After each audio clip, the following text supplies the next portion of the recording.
Brother Edward Williams గారు London నుంచి మనకు ఆన్లైన్లో వచ్చారు. వారిని లైన్లో తీసుకుందాము. బ్రదర్ ప్రైజ్ ద లార్డ్ అండి. నమస్కారం సార్. ప్రైజ్ ద లార్డ్ అండి. మీ అమూల్యమైన సమయాన్ని కేటాయించినందుకు వందనాలండి.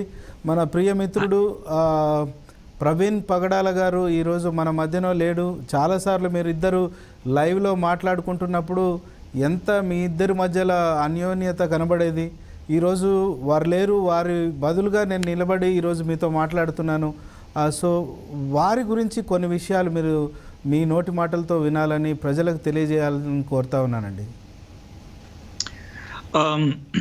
ప్రవీణ్ పగడాల నాకు చాలా మంచి మిత్రుడు అండి. అంటే మంచి మిత్రుడు అనేది చాలా మీనింగ్ఫుల్గా చెప్పాలి అనేది నా తపన. ఏమంటే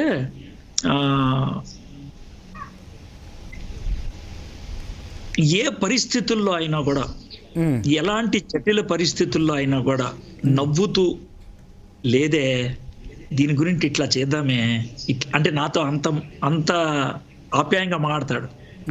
లేదే ఇట్లాగే మాట్లాడతాడు. అవును, చాలా చూసాను నేను అన్యోన్యత. ఆ తర్వాత నా లైఫ్లో కొన్ని డిఫికల్ట్ ఛాలెంజెస్ వచ్చినప్పుడు ఐ సాట్ హిస్ హెల్ప్. నాకు చాలా విచిత్రం అనిపించేది ఏంటనంటే 2003 నుంచి నాకు ఆయన పరిచయం అండి. ఇందోర్లో ఆయన ఓ పిల్లోడు నాకు ఇంగ్లీష్ నుంచి హిందీలోకి తర్జుమా చేయడానికి ఆయన తీసుకొచ్చారు. అప్పటి నుంచి నాకు పరిచయం. అయితే 22 సంవత్సరాల్లో ఎంత ఎదిగిపోయాడనంటే ఆయన దగ్గర నేను నేర్చుకునే పరిస్థితికి వచ్చింది. అంత ఎదిగాడు ఆయన. నేను మొకమాటం లేకుండా, సిగ్గుపడకుండా చెప్పగలను.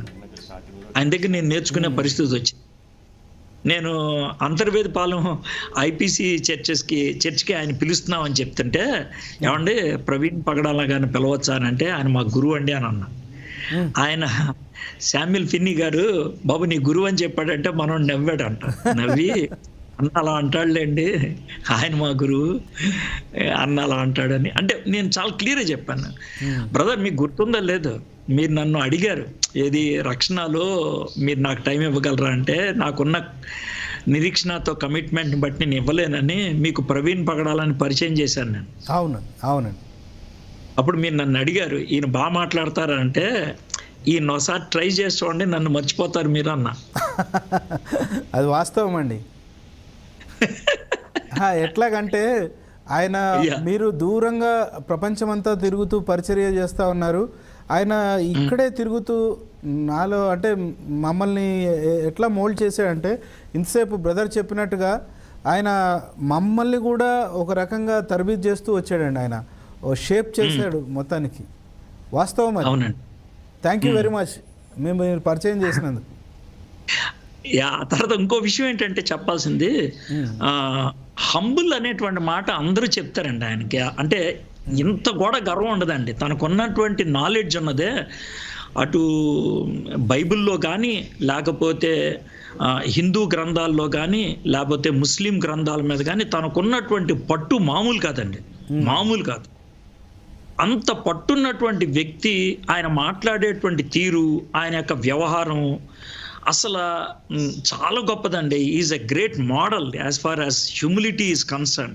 తనకున్నటువంటి నాలెడ్జ్ని తాను ఏదో ప్రదర్శించి గొప్పోడిని చెప్పుకోవడానికి ఎప్పుడు ఆయన ప్రయత్నం చేయలేదు. కానీ చాలా కరెక్ట్గా పరిస్థితికి అనుగుణంగా వాడేటువంటి తత్వం ఆయనకున్నదండి. ఈజ్ ఎక్సలెంట్ మ్యాన్ అండి, ఎక్సలెంట్ మ్యాన్. నేను చాలా మందికి పరిచయం చేశానండి. ఆయన యూఎస్ వెళ్తున్నప్పుడు, నేను డాలస్ వెళ్తున్నానే నీకు ఎవరైనా పరిచయం ఉన్నారా అని అంటే, అక్కడ చర్చ్ వాళ్ళు పరిచయం చేస్తే ఆ తర్వాత వాళ్ళు నన్ను మర్చిపోయారు. నేను ఈయన ఎవరికైనా పరిచయం చేస్తే నేను చివరికి ఏమన్నాడు, నిన్ను పరిచయం చేయాలంటే కష్టం బాయ్ అని అంటే, వాళ్ళు నువ్వు వాడుకొని నన్ను వదిలేస్తున్నారంటే, లేదే అంటాడు ఆయన. I miss him so much అండి, ఐ మిస్ హిమ్. బ్రదర్ ఇంకొక కొన్ని విషయాలు ఇప్పుడు పరిచర్యలో అంటే మీరు చెప్పారు, ఎప్పుడైనా కూడా ఒక గురువు శిష్యుడు ఎదిగితే సంతోషిస్తారు అనే మాట చెప్తూ ఉంటారు. సో ఈ శిష్యుడు లేకపోతే మీకు తర్జుమా చేసిన ఈ వ్యక్తి ఇంతగా ఎదిగాడు, ఇంతమందిని సంపాదించుకోగలిగాడు అన్న విషయం చూశాక మీకు ఏమనిపించిందండి? సార్, క్రైస్తవ్యంలో ఉన్నటువంటి స్టేట్మెంట్ ఏంటంటే శిష్యత్ ఇచ్చత్ జయం. శిష్యుడు గురువు కంటే ఉన్నతమైన స్థాయికి ఎదగాలి. శిష్యత్ ఇచ్చత్ జయం, ఇది మనకున్నటువంటి స్టేట్మెంట్. కాబట్టి నీ గురుతత్వం ఎంత బాగుండది అని అంటే కనుక నువ్వు ఎవరినైతే తర్బీదు చేసావో వాళ్ళు చాలా ఉన్నతమైనటువంటి స్థాయికి ఎదగగలిగేటట్లు ఉండాలి. ఆ విధంగా మనం పర్మిట్ చేయాలి. ఇతర వరల్డ్ వ్యూస్లో ఆ విధమైనటువంటిది ఉండదు. శిష్యత్ చిచ్చత్ పరాజయం. శిష్యుడు ఖచ్చితంగా ఓడిపోతాడు, ఎందుకంటే గురువు అన్ని విద్యలు నేర్పించడు, ఒక విద్య తనతో ఉంచేసుకుంటాడు. ఎందుకంటే గురువు మీదకి శిష్యుడు ఎప్పుడైనా పోటీకి వస్తాడేమో అని. కానీ క్రైస్తవ్యంలో అలా ఉండకూడదండి.